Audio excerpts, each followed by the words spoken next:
আজকে সকাল থেকে কিন্তু ওয়েদারটা বেশ মিষ্টি ছিল, একদম রোদ ছিল না, মেঘলা মেঘলা ওয়েদার ছিল। তো ঝটপট করে স্নান টান করে রেডি হয়ে অফিসের উদ্দেশ্যে রওনা দিলাম। আর ঠিকঠাক টাইমে বাসটা আসাতে কিন্তু আমি জানলার পাশে সিটও পেয়ে গেছিলাম, তাই নিজের আর রাস্তা দুটোরই একটু ভিডিও করে নিলাম।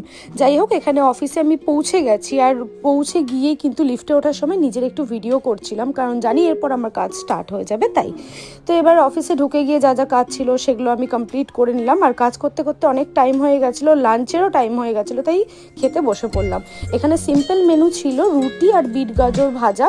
আর খেতে খেতে কিন্তু আমি ভূত মুভিটা দেখছিলাম। মুভিটা কিন্তু বেশ ভয়ঙ্কর, আমার খুব ভালো লেগেছিলো মুভিটা দেখতে, তোমরাও দেখো। যাই হোক, তারপরে কিন্তু আমি এখানে খেয়েছিলাম একটা ফল, সেটা হচ্ছে এই লেবুটা। সন্ধেবেলার দিকে খেয়েছিলাম একটু কফি, আর এই কফিটা কিন্তু ম্যাম বানিয়েছিল, ভীষণ ভালো খেতে হয়েছিল। তো খাওয়া দাওয়া কমপ্লিট করে তারপরে কিন্তু বাড়ি চলে এসেছিলাম। বাড়িতে এসে দেখলাম বোন এই জিনিসটা এনেছিল, এটা কিন্তু চিকেনের একটা আইটেম, খেতে কিন্তু দারুণ ছিল, একদম ঝাল ঝাল আর লাল লাল। তো ভিডিওটা ভালো লাগলে অবশ্যই লাইক কমেন্ট শেয়ার। আজকের জন্য টাটা।